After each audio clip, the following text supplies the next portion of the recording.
안녕하세요. 사연에 빠지다의 DJ 민영입니다. 오늘 사연자는 참고 견뎌보려던 와중에 결국은 이성의 끈이 빠지지 끊어져 버리고 말았다는데요. 과연 어떤 사연인지 들어보시겠습니다. 오늘도 두 가지 사연 준비되어 있는데요. 끝까지 들어주실 거죠? 그럼 바로 시작할게요. 구독과 좋아요 잊지 말고 꾹 눌러주세요. 안녕하세요. 저는 30대 여자입니다. 저는 결혼한 지 이제 5년 정도 됐고 아직 아이는 없어요. 나이도 나이고 결혼한 지도 꽤 됐으니 주변 사람들에게 지겹도록 듣는 질문 중 하나가 왜 아이가 없냐는 질문이에요. 들을 때마다 아직 생각 없다고, 원래 결혼하기 전부터 남편이랑 아이는 차차 생각해 보기로 했다고 해도 다들 하는 말이 똑같았어요. 아이는 무조건 하나는 있어야 하는 거라고요. 좋게 좋게 웃으며 이야기를 해도 다들 제가 터무니없는 소리를 한다고 생각했어요. 심지어 한 번은 쉬는 날 남편이랑 둘이 마트에 장을 보러 갔는데 돈가스 시식하시는 아주머니랑 아주 잠깐 이야기하는데 저희 부부가 아이 없다는 이야기를 들으시고는 갑자기 제 등까지 때리시면서 왜 애를 안 낳냐고 훈수를 뒀다니까요. 기분이 상한 남편이 아주머니에게 왜 알지도 못하면서 그런 말을 함부로 하느냐고 한마디 하고 나서는 아주머니도 당황하셨는지 대충 웃으며 상황을 넘어가려 하셨지만 남편은 끝까지 사과를 받아내야겠다고 했어요. 아는 사이도 아닌데 사람 등까지 때려가면서 할 이야기는 아니죠. 당장 사과하세요. 아유, 젊은 사람이 까칠하네. 그냥 내 딸 같아서 한마디 한 거 가지고 왜 그래? 사람 무안하게. 남편이랑 아줌마가 티격태격 하는 소리에 주변의 사람들까지 웅성웅성하며 모였습니다. 딸은 무슨, 어떤 엄마가 딸한테 그렇게 말을 해요? 암튼 잘 알지도 못하시면서 아무한테나 선 넘지 마세요. 아셨어요? 여보, 별일 아닌 거 가지고 왜 그래? 아주머니 무안하시잖아. 그만해. 그나마 다행인 건 제가 옆에서 말리니 남편도 금방 구겨진 표정을 풀고 카트를 끌고 가버렸다는 겁니다. 마트를 나와서도 남편은 화가 풀리지 않는지 연신 짜증을 냈어요. 우리가 애를 낳든 말든 도대체 무슨 상관이라고 멋대로 훈수를 두고 난리야. 진짜 우리나라 아줌마들이 문제라니까. 그냥 농담하신 거 가지고 뭘 또 그렇게까지 예민하게 굴어. 우리가 그런 소리 한두 번 들어? 물론 저도 저에 대해 잘 모르는 사람들에게 그런 이야기를 들을 때마다 남편 못지않게 기분이 상해요. 하지만 말 그대로 나에 대해 모르는 사람들이 그냥 하는 소리인데 굳이 예민하게 받아들일 필요 없다고 생각했습니다. 남편과 저는 어릴 때부터 한 동네에서 자란 동창이에요. 초등학교, 중학교 같이 나왔습니다. 지금의 시누이인 남편의 동생과도 언니 동생 하면서 친하게 지냈어요. 제가 성인이 된 후 오랜만에 시누이 집에 놀러 갔다가 군대를 제대하고 나온 남편을 만나 다시 알고 지내게 됐거든요. 몇 년 가깝게 지내다가 자연스레 연애하고 결혼했습니다. 남편이 원래 학교 다닐 때도 공부만 하고 친구는 별로 없어서 당시에는 제가 썩 좋아하지 않았었는데 어른이 되고 나서 보니 그런 모습이 오히려 멋있게 보이더라고요. 남편이 명문대를 나와 석사까지 마치고 대기업 연구원으로 취직했거든요. 제가 속물근성이 있는지 능력 있는 남편의 모습이 멋있게 보였습니다. 그래서 결혼까지 하게 된 거예요. 저와 남편은 성격이 정반대예요.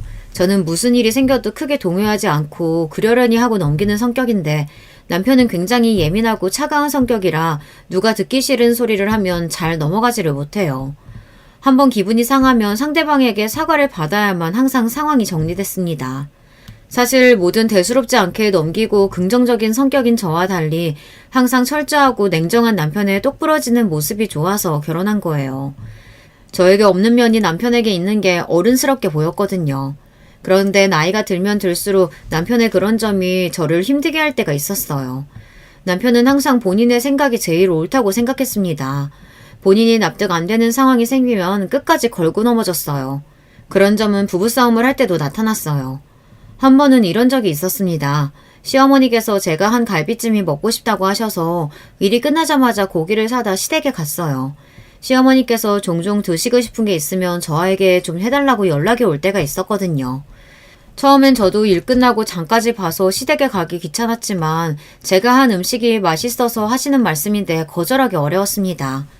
그래서 그날도 기분 좋은 마음으로 시댁에 가서 갈비찜을 해서 퇴근하고 시댁에 온 남편과 함께 저녁을 먹었습니다. 설거지까지 마친 제가 남편이랑 시부모님이 거실에 앉아 이야기를 나누고 계시길래 저는 텔레비전을 봤어요. 마침 뉴스가 하고 있길래 리모컨을 찾았습니다. 저는 평소에 정치에 전혀 관심이 없고 정치 가지고 알고알고하는 사람도 별로 좋아하지 않아요. 그래서 리모컨을 들고 채널을 바꿨습니다. 그런데 갑자기 시어머니가 저에게 버럭하시더라고요. 어머, 나 집중해서 뉴스 보고 있었는데 말도 안 하고 갑자기 채널 돌리면 어떡하니? 죄송해요, 어머님. 제가 정치 뉴스 보는 걸 싫어해서 저도 모르게 채널을 바꿨네요. 다시 틀어놓을게요. 시어머니의 말씀에 저는 황급하게 다시 채널을 바꿨습니다. 너는 애가 어릴 때부터 세상 돌아가는 거엔 영 관심도 없고 맨날 놀러 다니기만 하더니 여전하구나? 사람이 하루에 한 번은 뉴스도 보고 정치인들이 하는 이야기도 들어야 견문이 넓어지는 거야. 아무리 무식해도 명색이 대기업 연구원 남편이랑 사는데 부부끼리 대화가 좀 통하려면 노력을 해야지.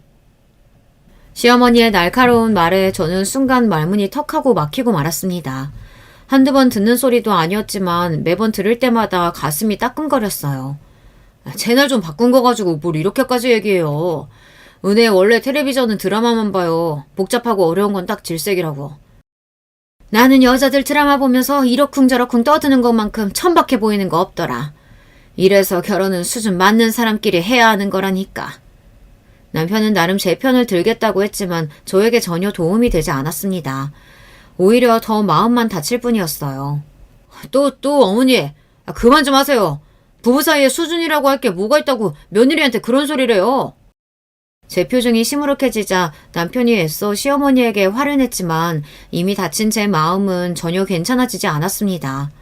그런데 그날 집에 돌아오는 길에 남편이 시댁에서의 일이 답답했는지 저에게 화를 냈어요. 너는 자존심도 없냐? 엄마가 무식하네 어쩌네 하면서 나랑 수준이 안 맞는다고 하는데 그런 소리 듣고도 멍청하게 왜 가만히 있어? 남편 나름대로 속상해서 하는 소리라는 걸 알지만 저도 속상했습니다. 하루 종일 가게에서 서서 일하고도 집에 못 가고 시댁에 가서 밥상 차리고 설거지까지 다 했는데도 시어머니에게 그런 소리를 들었으니 화가 나고 아직도 가슴이 뛰고 얼굴이 뜨겁게 익어 있었습니다. 그런데 남편까지 저에게 답답하다며 구박을 하니 화가 나더라고요. 나라고 뭐 성질이 없어서 이 시간에 시댁까지 가서 밥하고 설거지까지 하면서 참고 있는 줄 알아? 어차피 내가 말해봐야 어머니가 보시기엔 부족하고 마음에 안 드는 며느리니까 그러니까 나도 그냥 꾹 참고 있는 거라고. 지금 이 와중에 너는 우리 집에 가서 밥하고 설거지한 게 억울하냐? 남편은 또 이상한 방향으로 불똥이 튀었습니다. 남편의 행동에 저도 화가 나고 답답해서 한마디 더 했어요. 그럼 요즘 세상에 어떤 며느리가 퇴근하고 시댁 가서 밥을 차려. 당신도 그래. 내가 힘들게 장보고 상까지 차렸으면 양심적으로 설거지라도 해야지 어떻게 가만히 있어? 그렇게 하기 싫었으면 하지 말지. 왜 자기 마음대로 다 하고 나서 괜히 가만히 있는 사람한테 생색이야. 당신이 가만히 있었어? 지금도 나한테 뭐라고 하고 있잖아. 매일 며느리 구박 못해서 안달인 시어머니가 잘못이지.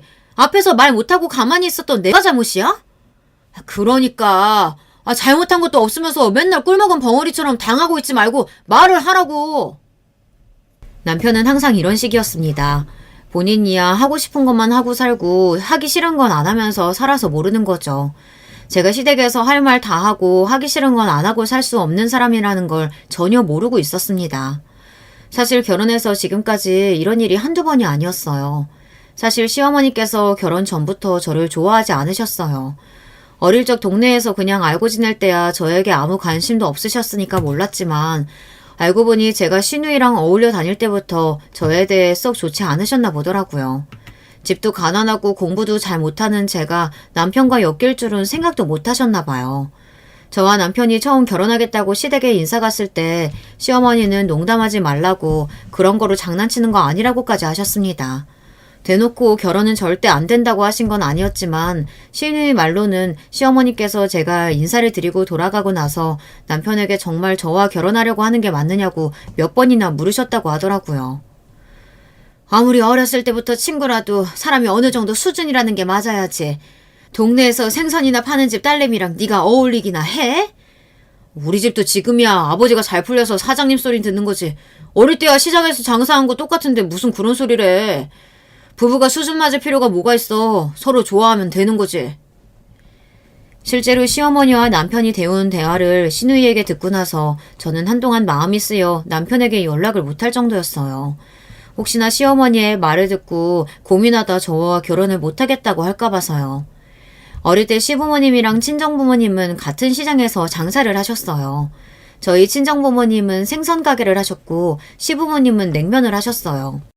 그런데 시부모님이 냉면집을 하시던 건물 주변으로 재건축이 대대적으로 되면서 시아버지께서 제대로 알박기를 해놓으셨다가 남들보다 돈을 3배 넘게 받아 나오셨어요. 그 돈으로 근처 상가를 샀는데 재건축이 되면서 자연스레 같이 주변 부동산이 배로 뛰어서 갑자기 40억대 건물주가 된 거예요. 그런 거 보면 참 사람 인생이란 모르는 것 같아요. 어릴 때만 해도 같은 시장 골목에서 매일 뛰놀며 부모님끼리도 친하고 했었는데 재건축 이후로 저희 친정은 생선 장사에서 건어물 장사로 바뀌기만 했을 뿐 여전히 시장에서 장사하시고 시부모님은 건물주가 됐으니까요. 아무리 상황이 변했다고 해도 시어머니가 좀 얄미운 게 대놓고 저희 집안을 무시했어요. 제가 이제는 건어물 장사를 하신다고 몇 번을 이야기했는데도 시어머니는 자꾸만 저를 부를 때마다 생선집 딸내미라고 말했습니다. 거기다가 다 지난 일이긴 하지만 아직도 서러운 게 상견례 날 오랜만에 만난 저희 친정 부모님 앞에서 결혼식 날 굳이 뭐하러 사람들을 다 부르냐고 가까운 친지만 모아서 하자고도 하셨습니다. 남들한테 뭐 내세울 만한 결혼이라고 다 불러서 밥까지 먹여. 그냥 우리끼리 모여서 초촐하게 해요. 시어머니와 그냥 하신 이야기인진 몰라도 삽시간에 상견례 분위기는 엉망이 됐습니다. 특히나 전부터 저를 탐탁지 않게 여기시던 시어머니를 얄밉게 생각했던 친정엄마는 참지 못하고 욱하셨죠. 애들 둘이 좋아서 하는 결혼인데 내세우고 말 게 어딨어. 나는 자식이라고 딸 하나라 이 사람 저 사람 다 초대해서 성대하게 할 거야. 준석이 엄마나 조촐하게 불러서 해. 아이고 은혜 어머니도 알잖아요. 이 사람이 우리 준석이 애지중지 키운 거. 갑자기 장가 간다고니까 아쉬워서 그러는 거니 좀 이해 좀 해줘요. 그래 우리가 뭐 남인가? 어릴 때부터 한 동네 살면서 식구처럼 지내다가 이제 진짜 한 식구 되는 건데 서로 이해할 건 이해해야지. 싸늘한 상견례 분위기에 시아버지와 친정아버지가 나서서 분위기를 풀어보려고 했지만 이미 감정이 상할 대로 상한 친정엄마는 마음을 풀려고 하지 않았습니다. 세상에 자식 안기한 사람이 어딨어. 난 아무리 봐도 우리 은혜가 훨씬 더 아깝구만. 아이고 제대로 된 직장도 못 구해서 부모 따라 냄새나는 생선 파는 게 뭐가 잘 큰 거라고. 아깝기는 아깝대. 우리 아들 같은 신랑 잡았으면 땡 잡은 거지. 친정엄마도 엄마였지만 시어머니도 시어머니였죠. 한마디도 그냥 넘어가지 않고 서로 끝까지 꼬투리를 잡았습니다. 우리 가게 건어물 장사로 바꾼 지가 언젠데 아직도 냄새나는 생선이래. 결국은 폭발한 엄마가 자리에서 벌떡 일어나면서까지 소리를 질렀습니다. 그러자 시어머니도 마찬가지로 자리에서 벌떡 일어나 삿대질을 했어요. 건어물이랑 생선이랑 다를 게 뭐래? 냄새나고 구질구질한 건 똑같지. 여보, 사돈 되실 분들한테 뭐 하는 짓이야? 그만해. 그래, 너 나랑 한번 해보자는 거지? 애들 결혼이고 뭐고 오늘 너 죽고 나 죽자. 너 이리 나와. 아무리 그래도 상견례 자리인데 이러다간 정말 큰일 날 것 같아 저와 아버지는 어머니를 따라 일어나 양쪽에서 어머니를 잡았습니다. 그런 와중에 이런 사달을 만든 시어머니는 오히려 더 씩씩거렸습니다. 그때였습니다. 그 난리가 나도 가만히 있던 남편이 자리에서 의자를 뒤로 밀고 일어났습니다. 그러더니 하는 말이 기가 막혔어요. 제 상견례 자리가 이렇게 될 거라고는 상상도 못했는데 두 분 다 정말 너무하시네요. 자식들 앞에서 이런 꼴까지 보이셔야겠어요? 앞으로 결혼식이든 뭐든 저희 둘이 알아서 할 테니까 양가 부모님께서는 저희 결혼에 일절 신경 쓰지 마세요. 남편은 미간을 잔뜩 구긴 채 그대로 식당을 나가버렸습니다. 저는 놀라서 그 뒤를 따라 나갔어요. 그리고 남편의 차에 따라 탔습니다. 그러고는 하는 말이 놀라웠어요. 우리 엄마 저러는 게 어디 한두 번이야? 그냥 그러려니 옮기실 수도 있지. 장모님도 꼭 저렇게 똑같이 구셔야겠어. 저 식당 회사 선배 형네 가게라 어렵게 예약해준 건데 이제 회사에도 우리 집 막장 집구석이라고 소문 다 나게 생겼다. 진짜 쪽팔려. 남편 성격상 나서서 우리 집 편을 들어줄 거라고는 생각 안 했지만 그 와중에 남편은 자기 걱정만 하고 있더군요. 상견례 한 식당이 회사 선배 형네 가게인데 오늘 일이 금방 회사에 소문이 날 거라며 남편은 아직 일어나지도 않은 일을 걱정했어요. 지금 그런 걱정할 때야? 결혼 앞두고 양가 어머님이 저렇게 싸우셨는데? 두 분이 싸우시든지 말든지 우리랑 무슨 상관이야. 그렇다고 결혼 안 할 것도 아닌데. 남편이 저와 많이 다른 사람이라는 거야 진작 알고 있었지만 이 정도로 생각하는 게 다를 줄은 몰랐습니다. 제 마음을 몰라준다고 해서 남편이 원망스럽지는 않았습니다. 남편은 원래 어릴 때부터 본인의 부모님을 별로 좋아하지 않았어요. 돈 조금 더 벌겠다고 알바끼까지 해서 주변에 다 재건축이 들어갔는데 장사도 안 하면서 끝까지 남아 버틴 것도 쪽팔렸고 그 돈으로 건물 좀 샀다고 무슨 부자처럼 구는 것도 싫다고 했었어요. 그렇다 보니 남편은 뭐든지 결정을 할 때 본인이 알아서 결정하고 행동했어요. 부모님께 도움도 일절 받지 않았고요. 남편이 그런 사람이다 보니 아마 남편도 저를 이해하지 못할 거예요. 저야 어릴 때부터 특별히 좋아하는 것도 잘하는 것도 없이 살다가 점수 대충 맞춰 대학 나와 지금은 부모님 가게에서 일하고 있으니까요. 평생 쉬지 않고 열심히 살아온 남편이 보기에는 이런 제가 답답하고 이해도 안 될 텐데 그래도 연애하는 동안 싫은 내색 안 하고 잔소리 한 번 안 하는 거 보면 남편이 저를 많이 좋아하고 있다고 느꼈습니다. 그래서 결혼도 결정한 거고요. 식당 룸 안에서 일어난 일이라 직원들도 못 들었을 거야. 괜한 걱정하지 마. 남편에게 서운한 점이 없는 건 아니지만 남편도 저의 부족한 점을 항상 이해해주니 저는 애써 예민하고 날카로운 남편의 성격을 받아주고 보듬어주려고 노력했어요. 그렇게 저와 남편은 상견례 날 양가 부모님의 불미스러운 일을 제대로 마무리하지 않은 채 결혼식을 올렸습니다. 결혼식을 준비하는 내내 친정엄마의 잔소리와 원망 섞인 소리를 듣느라 저도 죄송스러운 마음이 있기는 했지만 남편 말대로 우리 둘이 좋아서 하는 결혼식이니 우리가 알아서 하면 되는 거라고 여겼습니다. 그런데 살다 보니 이게 또 항상 제 마음 같지는 않더군요. 저도 남편도 서로를 향한 마음이 영원히 변하지 않을 줄 알았는데 둘 다 사람이다 보니 서서히 변해갔습니다. 결혼하기 전 남편과 상의해서 결정한 내용이 있었어요. 먼저 결혼은 해도 아이는 필수라고 생각하지 않는 것. 두 번째, 각자의 수입이나 지출은 알아서 관리하고 절대 간섭하지 않을 것. 마지막, 아무리 부부라고 해도 평일이든 주말이든 모든 걸 함께 공유하려고 하지 않을 것. 대부분 남편이 요구한 상황이긴 했지만 저도 특별히 어려울 것 같지 않아 다 동의했어요. 주변에서는 다들 아이 없이 정말 살 수 있냐, 부부끼리 얼마를 벌고 얼마를 쓰는지 모르고 산다는 게 말이 되냐, 그런 말들이 많았지만 저는 나쁘지 않다고 생각했어요. 결혼 전 제가 남편이 좋았던 이유도 저에게 간섭하지 않고 잔소리하지 않아서 좋았던 거니까요. 그런데 좋은 방향으로 생각했던 이 규칙들이 막상 결혼하고 나니 자꾸만 제 발목을 잡았습니다. 한 번은 이런 적이 있었어요. 제가 부모님과 함께 일하는 시장에 모임이 하나 있는데요. 시장에서 장사하는 제 또래 언니 친구들이 만든 모임인데 한 달에 한 번 정도 부부끼리 여행도 가고 술자리도 갖고 하는 모임입니다. 모임을 하는 언니나 친구들이랑 저도 친한데 제가 결혼을 늦게 한 편이라 저는 정작 부부 모임에는 가본 적이 없었어요. 그래서 결혼하게 되면 저도 그 모임에 갈 수 있을 테니 은근 기대하고 있었습니다. 그래서 제가 결혼하고 첫 달 모임에 남편에게 함께 갈 수 있는지 물어봤습니다. 처음 참석하는 거라 모임 사람들이 일정을 우리 부부에게 맞춰주기로 했다고요. 그런데 제 말에 남편이 불편한 티를 확 냈어요. 당신 결혼 전 약속했던 마지막 규칙 까먹었어? 아무리 부부라도 서로의 일정이나 계획 공유하려고 하지 말자고 했잖아. 그래서 미리 말하는 거잖아. 당신 가능한 날 시간 맞춰서 가자고.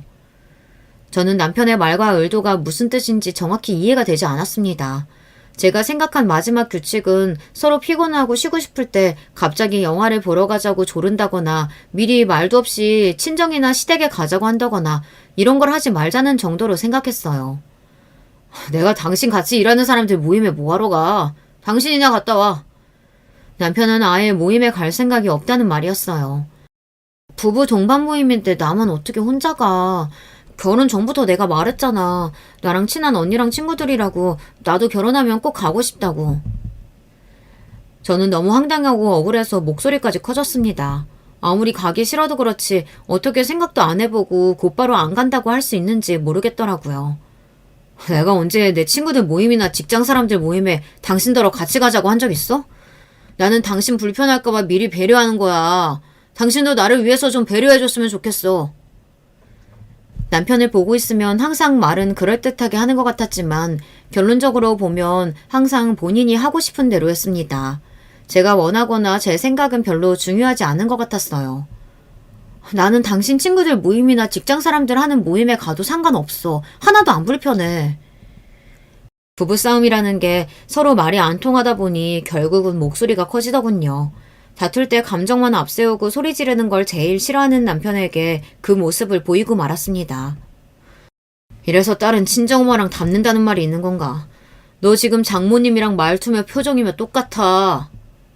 남편은 좋게 말해서 이성적인 거지 가만 보면 사람이 참 싸가지가 없습니다. 융통성도 없고요. 하다하다 친정엄마까지 들먹이며 사람을 바보로 만들더군요. 남편에 대해 모르는 게 없다고 자부하는 저지만 남편이 저럴 때마다 속이 골타골타 터질 것 같아요. 남편과 살아보니 사람이 능력만 있다고 다가 아니더군요. 공부만 하고 주변에 친구가 없어서 그런지 사람이 참 융통성이 없었어요. 시댁에서야 시부모님 두 분 다 남편의 말이라면 다 옳다고 떠받들어 주지만 저희 친정은 그렇지가 않았어요. 결혼 전부터 양가 어머님 사이가 좋지 않았기에 결혼하고 나서도 친정엄마나 시댁이나 남편에 대한 마음이 썩 좋지 않았습니다. 그래도 딸이랑 사는 사위이다 보니 저희 시어머니처럼 대놓고 남편을 무시하거나 뭐라고 하지는 않으셨지만 남편이 눈에 거슬리는 행동을 하면 참지 않으셨죠. 어느 날이었어요. 결혼하고 몇 년 됐을 때였는데 명절이라 남편이랑 친정에 갔습니다. 어느 명절과 마찬가지로 시댁에서 받은 스트레스로 제 컨디션이 좋지 않았습니다. 매번 그랬겠지만 제가 좋아서 한 결혼이니 친정 부모님 앞에서 티를 내고 싶지 않아 애써 기분 좋은 척 했어요. 그런데 제가 아무리 연기를 해도 부모님은 제 낯빛만 봐도 모든 걸 다 알고 계셨어요. 안 그런 척 하려고 했는데도 엄마는 자꾸만 어디가 아픈 거냐, 무슨 일이 있는 거냐 물으셨습니다. 저는 괜찮다고 별일 아니라고 했어요. 그러다 눈치 없는 친정아버지께서 갑자기 뜬금없는 소리를 하셨어요. 혹시 우리 딸이 임신한 거 아니야? 살도 좀 빠지고 눈도 퀭한 게 영 컨디션이 안 좋아 보이는데. 저와 남편이 아이 생각은 없다고 결혼 전부터 미리 말씀을 드려서 시부모님은 저희 앞에서 손주 이야기는 일절 안 하세요. 시부모님도 마음속으로야 당연히 손주를 원하시겠지만 평소 남편 성격을 잘 알다 보니 굳이 입 밖으로 꺼내지 않으시는 거죠. 하지만 친정부모님은 손주에 대해 아직도 포기를 못 하셨어요. 저희가 때가 되면 애를 가질 거라고 기대했죠. 그런 친정부모님 마음을 이해 못하는 건 아니에요. 시댁이야 저희가 아니어도 시누이 부부가 있지만 저희 친정에는 저 말고 다른 자식이 없거든요. 그렇다 보니 손주를 원하시는 게 당연했어요. 저는 그런 부모님의 마음을 알다 보니 아버지께서 그렇게 말씀하셔도 그냥 웃어넘겼습니다. 임신은 무슨, 그냥 좀 피곤해서 그래요. 오늘 푹 자고 나면 괜찮을 거야. 저는 애써 좋게 넘기려고 하는데도 그럴 때마다 남편은 굳이 정색하고 꼭 똑같은 말을 또 하고 했어요. 장인어른, 저번에도 말씀드렸다시피 저랑 은혜는 아직 아이 생각이 없어요. 그러니까 행여 농담으로라도 그렇게 말씀 안 하셨으면 좋겠습니다. 사람이 융통성이 없어도 저렇게 없을 수가 있을까요? 그냥 좋게 넘어가자는 말을 남편은 전혀 모르는 사람이었어요. 그런 남편의 성격을 가만히 봐주지 못하는 건 친정엄마도 마찬가지였습니다. 자네야말로 답답한 소리 좀 그만하게. 우리 은혜가 어릴 때부터 아기든 동물이든 얼마나 좋아했는데 이게 다 자네가 애 생각 없어서 우리 은혜한테 강요하는 거잖아. 엄마 아니야. 우리 둘 다 애는 무조건 안 낳겠다는 게 아니라 지금은 아직 애 낳을 생각이 없다는 거지. 지금은 일이 더 중요할 때니까. 역시나 항상 수습하는 건 저의 몫이었습니다. 친정어머니의 말에도 남편은 불만이 가득한 얼굴로 입을 꾹 다물고 있었어요. 아이고, 맨날 건물주라고 돈 자랑질 해대면서 뭘 얼마나 벌어서 쌓아주려고 애까지 미루고 일을 한대? 남편은 남편이지만 친정어머니도 어머니입니다. 안 그래도 시댁에서 이래저래 고생하고 온 딸 마음 편하게 쉬지도 못하게 하셨어요. 그때였습니다. 제가 한마디 더 하려던 찰나 남편이 참지 못하고 또 나섰어요. 장인 장모님 세대나 결혼하면 아이가 의무였지 저희 세대는 전혀 그렇지가 않아요. 세상에 할 일이 얼마나 많은데 저는 자식한테 평생 발목 잡혀가며 살고 싶지 않습니다. 순간 집안에 정적이 흘렀습니다.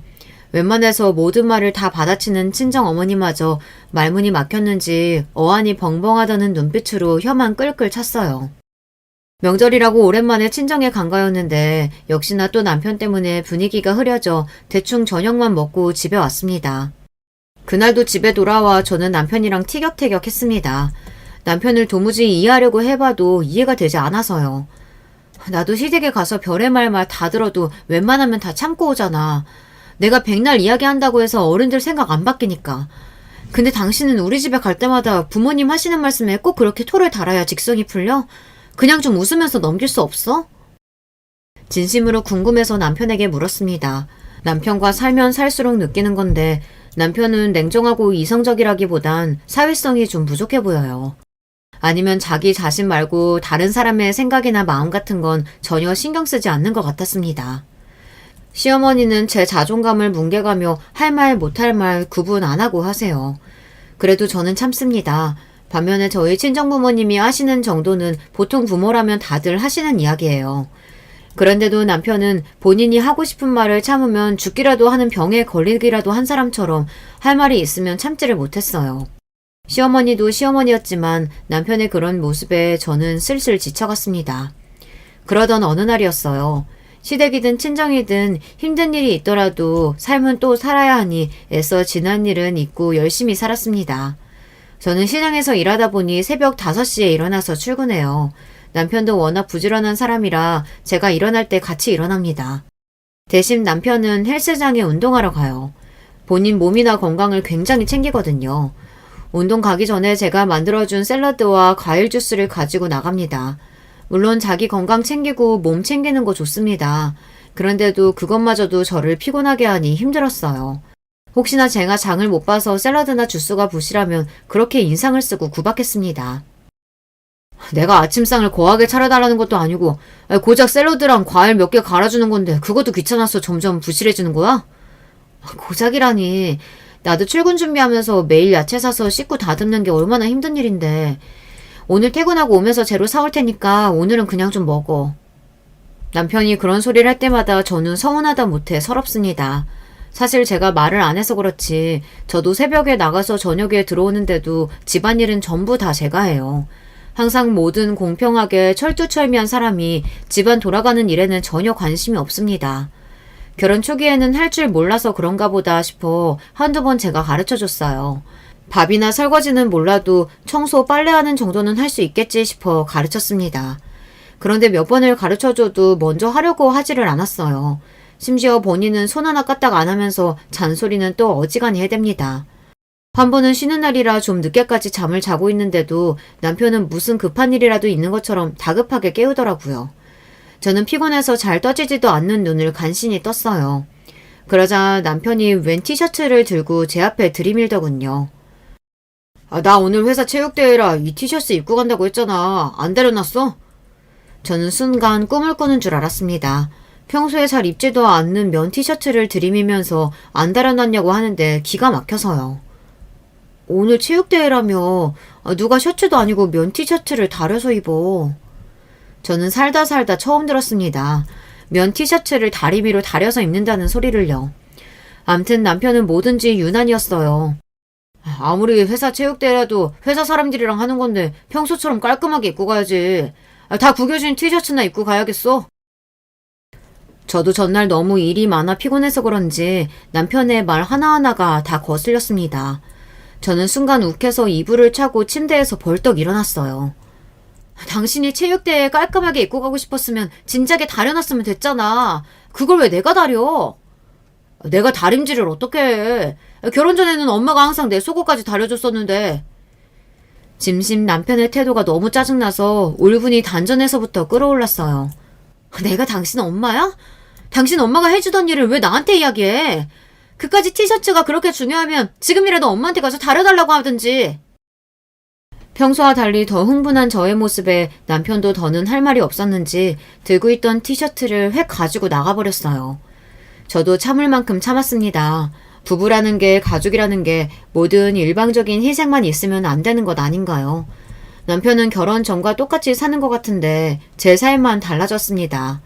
지금까지 살면서 누구한테 미움 한 번 받은 적 없이 귀하게 살았었는데 남편과 결혼하고 나서는 시어머니에게 말도 안 되는 구박을 당하는 것도 모자라 집에서 매일 식모 노릇을 하는 것 같았어요.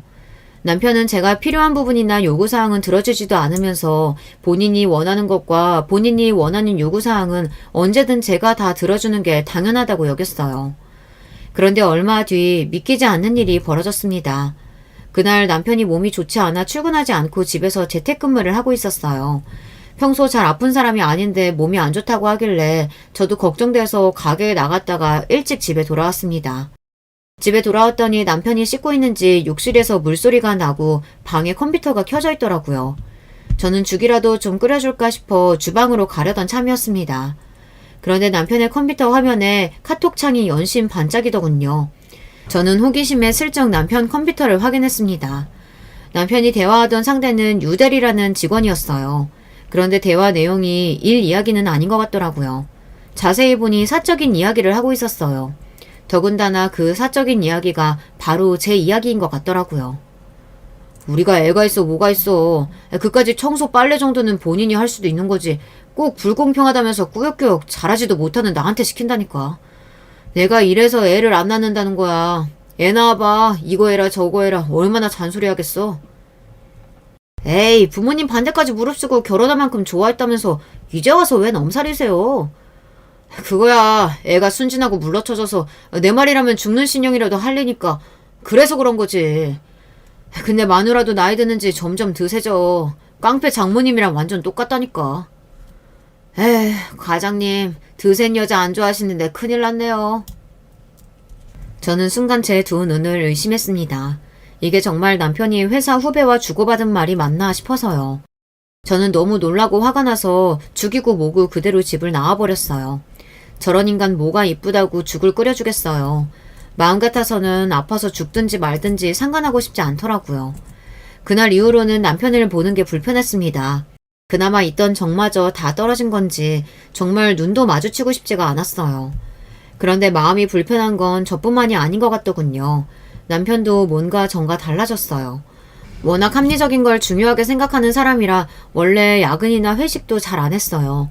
항상 집에 와서 본인이 좋아하는 야구나 보고 책 보기 바쁜 사람이었거든요. 그런데 최근에 자꾸만 회사 일이 바쁘다면서 야근도 많아지고 회사 동료들과 저녁을 먹는 일도 잦아졌습니다. 남편이 밉고 꼴보기 싫어도 이건 다른 문제였어요. 자꾸만 남편에게서 마음에 걸리는 것들이 생기기 시작했습니다. 원래 야근하는 것도 싫어하고 회사 사람들이랑 밖에서 만나는 것도 싫어하는 사람이 요즘은 웬일이래? 나도 이제 과장인데 팀원들이랑 잘 지내고 후배들도 좀 챙겨야지. 같은 팀에 일하는 대리가 취미도 비슷하고 성격도 비슷해서 잘 맞아. 그 친구랑 앞으로 주말에 종종 야구도 보러 가기로 했으니까 그런 줄 알아. 얼마 전 제가 남편 컴퓨터에서 대화 내용을 보았던 유대리라는 사람을 말하는 것 같더라고요. 최근에 다른 회사에서 남편네 회사로 왔는데 종종 그 직원이랑 저녁도 먹고 야근도 하는 것 같았어요. 남편이 원래 누구 칭찬하는 사람이 아닌데 본인이랑 소울메이트처럼 비슷한 게 많은 친구라고 이야기하더라고요. 저는 그러려니 했습니다. 안 그래도 요즘 집에 둘이 붙어 있으면 자꾸 싸우는데 남편도 취미가 있어서 밖에서 사람들도 만나고 즐겁게 보내다 오면 저에게도 더 낫겠다 생각했어요. 그런데 그게 좀 과했어요. 남편은 마치 딴 데 정신이 팔린 사람처럼 가정에는 조금도 관심이 없었습니다. 전에도 집안일에 관심이 있거나 살가운 사람은 아니었지만 그래도 우리가 심적으로 부부라는 유대감도 있었고 주말이면 가끔 영화도 보러 가고 데이트도 하면서 지냈었는데 최근 몇 개월 동안은 전혀 그런 교감이 없었습니다. 남편은 항상 바빴고 저 혼자 집에 남겨지는 일이 많아졌어요. 점점 이런 생활이 자연스러워지니 저도 우울해지더군요. 그리고 오만 가지 생각이 다 들었어요. 어쩌면 이게 바로 주변 사람들이 말하던 자식이 없어서 생기는 부부간의 문제인가 싶기도 하더라고요. 한번 그렇게 생각이 들고 나니 저는 자꾸만 아이를 낳고 싶다는 생각이 들었습니다. 그래서 은근슬쩍 남편에게 아이 이야기를 꺼냈어요. 여전히 아이 낳고 싶은 생각이 없냐고요. 그러자 남편은 기다렸다는 듯 전혀 없다고 대답했습니다. 저는 더 이야기해봐야 남편과 괜히 다투게 될 것 같아 말을 아꼈습니다. 그러고는 며칠 뒤 시댁에 일이 있어서 갔을 때 시부모님께 넌지시 이야기를 했어요. 손주 보고 싶은 생각 없으시냐는 투로요. 제 말에 시아버지는 좋아하셨지만 시어머니는 반응이 달랐습니다. 너희 나이가 벌써 30대 후반인데 지금 나와서 애를 언제 키우니? 괜히 뒤늦게 고생하지 말고 그냥 각자 즐기면서 살아. 에이, 그래도 애는 하나 있으면 좋지 왜. 세아가 너는 아이 갖고 싶은데 준석이 이 자식이 안 낳겠대? 저는 이제 좀 생각이 나는데 준석 씨는 아직인 것 같아요. 저는 시부모님이라도 좀 제 편이 되어주셨으면 해서 이야기했습니다. 역시나 시아버지는 제 말을 긍정적으로 생각하셨어요. 그런데 시어머니는 제 말이 끝나기 무섭게 미간을 구기셨습니다. 얼씨구, 왜? 혹시 너희 부부 사이에 무슨 일 생겼니? 그래서 뜬금없이 애라도 가지겠다고 그러는 거야? 시어머니는 생각지도 못한 소리를 하셨어요. 제 속을 다 꿰뚫어 보기라도 하시는 것처럼 저와 남편 사이를 물으셨습니다. 저는 애써 아니라고 더 늦기 전에 낳고 싶은 것 뿐이라고 했습니다. 제 말에도 시어머니는 못 믿겠다는 듯 의미심장한 눈빛으로 연신 저를 쳐다봤어요. 저는 괜한 말을 했다 싶었습니다. 그로부터 얼마 뒤 시아버지의 칠순잔칫날이 됐어요. 그 자리에서 믿기지 않는 충격적인 일이 있었습니다. 저는 미리 준비한 한복까지 입고 잔치에 온 손님들에게 인사하려고 연회장 입구에 서 있었는데 시어머니께서 저를 본 척도 안 하시더니 친정 부모님을 연회장에 못 들어가게 막았다는 겁니다. 어머, 어디서 썩은 생선 냄새가 나나 했더니만 여기서 나는 냄새였네. 여기가 어디라고 왔어요? 당장 나가요. 이 옆에 나가 미쳤나. 바깥 사돈 칠순이라길래 가게 문 닫고 왔더니만 지금 뭐 하는 거야? 사돈은 무슨 사돈? 우리가 왜 사돈이야? 저는 말도 안 되는 이 상황에 너무 기가 차서 말도 나오지 않았습니다. 들으시는 분들도 기가 막히시죠? 이게 다 어떻게 된 일이냐면요. 얼마 전 남편이 저에게 이혼하자고 하기는 했습니다. 뜬금없이 술에 잔뜩 취해서 들어와서는 저를 깨우더니 한다는 말이 이혼해달라고 하더군요. 남편에게 여자가 생겼대요. 남편이 바람을 피웠다는 말도 기가 막혀 죽겠는데 글쎄 이 인간이 그 상간녀를 사랑한답니다. 내가 살면서 이렇게까지 사랑하는 여자 만날 거라고는 생각도 못 해봤어. 그러니까 제발 좀 이혼해줘. 내 남은 인생은 그 여자랑 살고 싶어. 저는 남편 하는 짓에 웃음만 나왔습니다. 너무 가소로워서요. 아주 혼자 드라마를 찍고 있네. 이혼하더라도 내가 원할 때 할 거니까 그런 줄 알고 입 닥치고 잠이나 자. 에이, 여자가 말하는 것 좀 봐. 이렇게 드세고 무식하니까 내가 정이 떨어졌지. 당신 내 성격 알지? 나는 한 번 정 떨어진 사람이랑은 하루도 못 사니까 당장 헤어져. 그날부터 남편은 저만 보면 이혼해달라고 사정사정을 했어요. 하지만 저는 들은 척도 안 했습니다. 사실 남편이 시아버지 칠순잔치 때도 오지 말라고 했지만 저는 들은 척도 안 했어요. 지난 5년간 제가 이 집 며느리이자 남편의 아내로 살았는데 제가 못 올 이유가 없다고 생각했거든요. 그때였습니다. 믿기지 않는 일이 벌어졌어요. 시어머니께서 친정부모님을 문전박대한 것도 모자라 잘 차려입은 웬 여자 손님을 데려다가 입구에 세워놓고 손님들에게 며느리라고 소개하고 있었어요. 아, 여기까지 와주셔서 감사해요. 네, 맞아요. 이쪽이 저희 며느리예요. 아들이랑 같이 대우기업 다녀요. 얼굴도 예쁘죠? 저는 기가 막히고 코가 막혔습니다. 멀쩡히 이 집 며느리인 제가 여기 있는데 다른 년을 며느리라고 소개하더라고요. 치사한 남편과 시어머니가 무슨 짓을 꾸밀지 생각 못했던 건 아니지만 이렇게까지 할 줄은 몰랐습니다. 알고 보니 남편이 저와 헤어지고 새로 만난 상간녀와 재혼하겠다고 벌써 시부모님께 인사까지 했나 보더라고요. 시어머니야 저보다 학벌도 좋고 직업도 좋은 상간녀를 마다할 이유가 없었는지 바로 허락했답니다. 그러니까 결국 현재 시어머니와 남편의 걸림돌은 저 하나였던 거예요. 빨리 저를 정리해야 남편이 원하는 대로 살 수 있으니까요. 그쯤 되니 저도 간신히 붙잡고 있던 이성의 끈이 빠지지 끊어지더군요. 저는 우렁찬 목소리로 소리를 냅다 질렀습니다. 이 늙은 여은년아, 내가 만만해 보이니? 내가 너희 두 모자 가만히 둘 줄 알아? 제 목소리에 호텔 연회장 로비가 쩌렁쩌렁 울렸어요. 그러자 주변에 있던 손님들이 웅성웅성 수군거렸습니다. 이 옆에 내가 미쳐도 단단히 미쳤네. 무식하게 사람들 앞에서 지금 뭐 하는 거야? 미친 건 너지, 인간아. 너야말로 쪽팔리는 줄 모르고 지금 뭐 하는 거야? 나 아직 너랑 이혼 안 했어. 법적으로 너랑 내가 부부라고. 근데 감히 저런 천박한 상간녀들을 내 자리에 데려다 놓고 소개해? 얼씨구, 얘, 말은 똑바로 해야지. 우리 유진이가 어디를 봐서 천박하니? 네가 무식해서 뭘 모르나 본데 우리나라에 간통죄가 없어진 지가 언젠데 상간녀는 상간녀야. 너랑 우리 준석이 솔직히 식만 올렸지 애도 없고 남보다 못하게 살았잖아. 우리 아들이 이제야 정신 차려서 제대로 된 여자랑 좀 살겠다는데 방해 좀 그만하고 알아서 좀 떨어져. 내가 위자료는 알아서 두둑히 챙겨줄게. 시어머니는 이제 아예 체면은 다 갖다 버리셨는지 막 나갔습니다. 저한테는 매일 생선집 딸내미라고 부르더니만 이제 만난 지 얼마 되지도 않은 상간년원을 우리 유진이라고 불렀어요. 저는 시아버지 칠순잔치나 다 끝나고 터뜨릴까 했는데 더는 참을 수가 없었습니다. 아, 네. 우리 어머님. 상간녀가 굉장히 마음에 드시나 본데 어디 이 사실을 알고도 그 입에서 우리 유진이 소리가 나오는지 좀 볼까요? 저는 가방에서 꺼낸 서류 봉투를 시어머니의 가슴에 던져줬습니다. 제 행동에 남편은 놀라 저에게 다가와 지금 뭐 하는 거냐고 눈을 동그랗게 떴어요. 뭐긴 뭐야. 멍청한 네가 사랑했던 그 여자의 실체지. 내가 우리 유진이에 대해 모르는 게 뭐가 있다고 실체는 실체야. 괜한 짓 하지 말고 그만 돌아가. 정색한 남편이 이제 그만하라며 저를 연회장에서 쫓아내려고 했습니다. 그때였어요. 제가 건넨 서류를 확인한 시어머니가 깍 소리를 질렀어요. 이게 다 뭐야? 너 이유진, 너 이게 사실이야? 애가 셋이나 있다는 게 사실이냐고! 시어머니의 소스라치는 목소리에 순간 그 자리에 있던 사람들 모두가 놀라 쑥덕거렸습니다. 그랬습니다. 저는 진작 남편과 상간녀의 외도 사실을 알고 상간녀의 뒷조사를 좀 했습니다. 외도 사실을 어떻게 알았냐고요? 세상 일이라는 게 참 모르는 거더라고요. 알고 보니 유대리라는 사람이 남자가 아니고 여자였더라고요. 저는 남편이 유대리에 대해 자주 이야기하길래 당연히 남자라고 생각했어요. 제가 유대리가 여자라는 사실을 어떻게 알게 된 줄 아세요? 그날은 주말이었습니다. 남편이 유대리와 야구를 보러 간다고 나간 날이었어요. 오랜만에 자유를 얻은 저도 집에서 빈둥거리며 누워 있었습니다.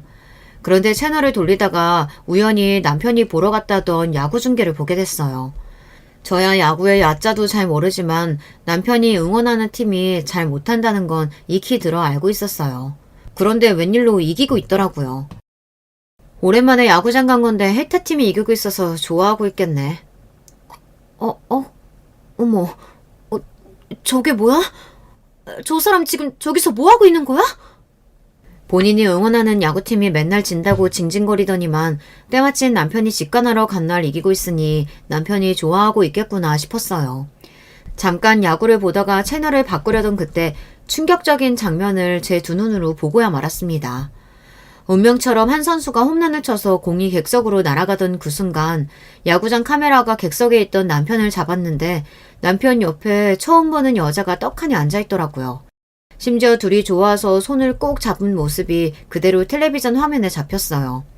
아주 찰나였지만 저는 똑똑히 봤습니다. 순간 저는 가슴이 철렁하고 떨어지는 줄 알았습니다. 분명 회사 유대리랑 야구 보러 간다던 남자가 웬 낯선 여자와 함께 야구장에 있었어요. 그날 밤 팀의 승리가 너무 좋아서 유대리와 맥주까지 마시고 왔다는 남편은 샤워하고 나오자마자 잠들었습니다. 저는 곧바로 남편의 핸드폰을 들고 거실로 나와 남편의 핸드폰을 뒤졌습니다. 통화 기록은 말 그대로 유대리밖에 없었어요. 저는 찜찜한 마음에 카톡에 들어가 유대리의 프로필 사진을 확인했습니다. 유대리의 프로필 사진은 마침 오늘 야구장에서 찍은 본인의 사진이었어요. 저는 왜 생각하지도 못했을까요? 유대리가 여자일 거라고요. 유대리는 여자였습니다. 저는 그날 밤 너무 혼란스러워서 잠도 제대로 자지 못했어요. 어디까지가 진실이고 무엇이 거짓인지 구분이 되지 않아서요. 바로 그날부터 저는 남편과 상간녀의 뒤를 밟았습니다. 둘이 아주 불이 붙었는지 주변 눈치도 안 보고 바람 피우는 증거가 수두룩하더군요. 일주일에 두세 번씩 모텔에 가는 사진과 둘이 주고받은 메신저 사진, 그리고 남편의 비밀 SNS 계정까지 다 찾아냈습니다.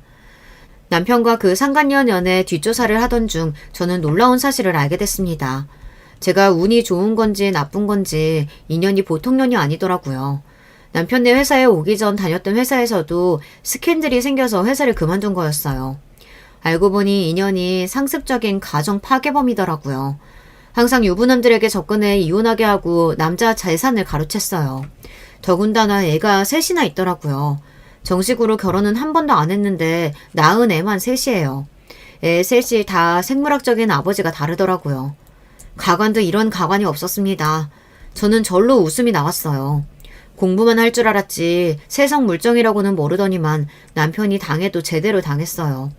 저는 상간녀의 진짜 모습을 알고 난 뒤 며칠 동안 너무 속이 시원하고 고소해서 남편을 볼 때마다 안쓰럽다는 생각마저 들었습니다. 그런데 이 멍청한 인간이 술을 먹고 들어와서 저에게 이혼해달라며 사정을 하더라고요. 웃겨 죽는 줄 알았습니다. 제가 못 알아듣는 척 하는데도 자꾸만 사랑하는 여자가 생겼다고 하길래 괘씸해서 이 사실을 언제 알릴까 엿보고 있었어요. 그날이 바로 오늘 시아버지의 칠순날이었죠. 아이고, 이게 무슨 일이야. 이 멍청한 자식, 만나는 여자마자 도대체 왜 다 이 모양이야? 그럴 리가 없어. 유진아, 그치? 이거 다 거짓말이지? 시어머니는 사람들이 다 있는 호텔 로비에 벌러덩 누워버리고 남편은 상간녀 년의 바지가랭이를 잡았습니다. 상간녀는 이 상황에 쪽팔린지 남편을 밀쳐내고 호텔을 빠져나갔어요. 막장이 따로 없었습니다. 그 일 이후 남편과 시어머니는 망신을 제대로 당했습니다. 남편은 회사도 그만뒀어요. 그러든지 말든지 저와는 상관없는 일이었습니다. 저는 남편과 이혼했어요. 당연한 일이었죠. 저나 남편이나 서로의 밑바닥까지 다 봤으니 조금 더 함께 있고 싶지 않았습니다.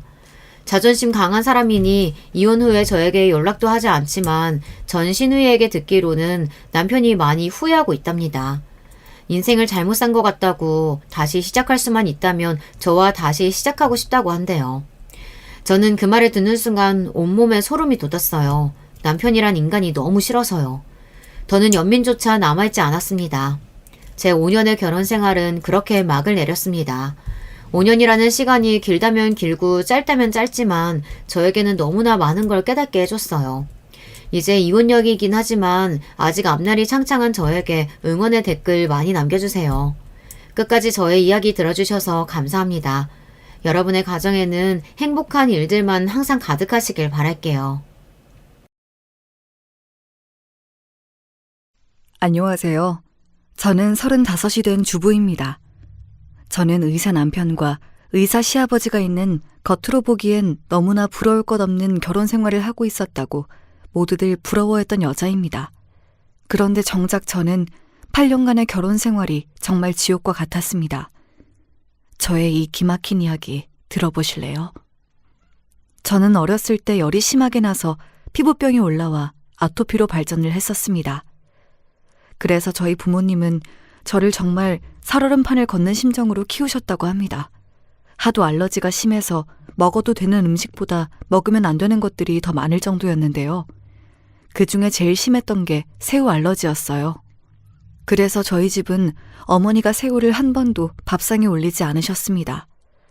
김치에도 새우젓을 절대 넣지 않으셨고요. 저한테는 새우 과자조차도 엄격하게 금지되어 있었습니다. 새우를 먹으면 목이 부어올라 호흡이 곤란해지는 건 물론이고 온몸에 두드러기가 나서 미친 듯이 긁게 되는 이런 알러지 심한 체질을 갖고 있었기에 저는 학교 급식을 먹을 때도 엄청나게 조심하게 되었습니다. 선생님과 조리원분들도 저를 알고 있었을 정도였으니 제가 얼마나 불편했었는지 청취자 여러분은 짐작이 가실 거라고 생각됩니다. 그렇게 식생활을 통제하면서 조심조심 살아가던 저에게 뜻하지 않은 사건이 일어났습니다. 대학교 4학년 졸업 전에 졸업여행을 갔던 저는 그곳에서 새우가 들어있는 음식을 먹고 큰일이 날 뻔한 것이었습니다. 저희과 학생들과 다 같이 제주도로 놀러 갔었는데 교수님이 해산물을 너무 좋아하시는 분인 거예요. 그래서 제주도에 아는 단골 맛집이 있다면서 데리고 갔던 곳이 하필이면 해산물 전문 식당이었던 거였습니다. 저는 해산물 중 새우만 조심하면 된다고 생각해서 식당 직원에게 새우가 안 들어간 음식을 달라고 주문했습니다. 과 친구들 중에서도 제 새우 알러지 증상을 잘 알고 있는 친한 몇 명의 친구들이 있어 저에게 새우 조심하라고 하면서 반찬으로 나온 돼지고기나 해산물이 안 들어간 음식들만 제 앞에 놓아주었습니다. 여기, 너는 새우 먹으면 안 되지? 돈가스랑 밥 먹어. 김치도 있고. 김이랑 메추리알 같은 거랑 먹어야겠다. 내일은 교수님께 얘기해서 해산물 전문 식당 가지 말자.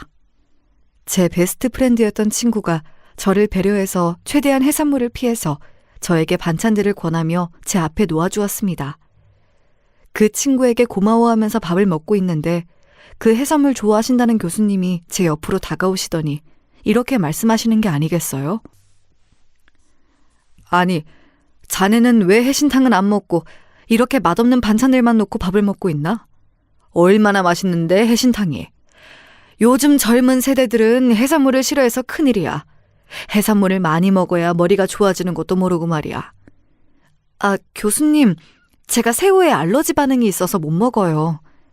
에이, 거짓말 하지 마라. 새우가 얼마나 맛있는 건데 그걸 못 먹나? 거짓말이지? 껍질 까기 싫으면 내가 깐 걸로 줄게. 한 번만 먹어봐. 얼마나 맛있다고. 다들 껍질 벗기기 귀찮아서 새우 안 먹는 거더라고. 알러지 있다고 핑계대고 말이야. 아, 교수님, 저 진짜 새우 알러지 있어요. 엄청 심각해서 그래요. 죄송하지만 먹으면 안 됩니다. 참, 변명도 가지가지네. 지도 교수가 주는데 안 먹을 거야? 자네, 졸업을 하기가 싫은 건가? 감히 지도 교수 말에 토를 달다니. 어서 먹어보라고. 그 교수님은 굉장히 젊은 편이었는데도 꼰대라고 악명이 높았던 교수님이었어요. 놀란 저는 입을 확 닫았지만 새우가 든 교수님의 숟가락이 제 입안에 들어오고 말았습니다. 그렇게 새우가 들어오자마자 피부에 오돌토돌한 것들이 막 올라오면서 저는 거품을 물고 쓰러져 버리고 말았습니다. 제 친구들도 기절할 듯이 놀라서 119 응급차를 불렀고 저는 그 길로 제주대학교 병원의 응급실에 실려가게 되었습니다. 제가 정신을 잃었고 응급실에서 깨어나 보니 친구들이 걱정스럽게 쳐다보고 있더라고요. 그리고 그 옆에서 저의 링거줄을 조절해주는 의사 선생님이 계시더군요. 저는 그 레지던트에게 첫눈에 반했습니다. 응급차를 불러준 저의 베스트 프렌드도 물론 고마웠지만 저를 세심하게 케어해주는 그 의사가 그렇게 믿음직스러울 수가 없었습니다. 슬쩍 명찰을 보니 그 의사의 이름은 양영수였고 저는 얼른 머릿속에 그 의사의 이름을 저장해 두었다가 퇴원하기 전에 만나서 감사의 인사를 했습니다. 그리고 그에게 제 휴대폰 번호를 알려주었습니다. 양영수 선생님, 정말 감사합니다. 저는 서울에 사는 진이라고 해요. 제 목숨 살려주신 건 너무 감사해서 그런데 제가 한번 밥 살게요. 연락주세요.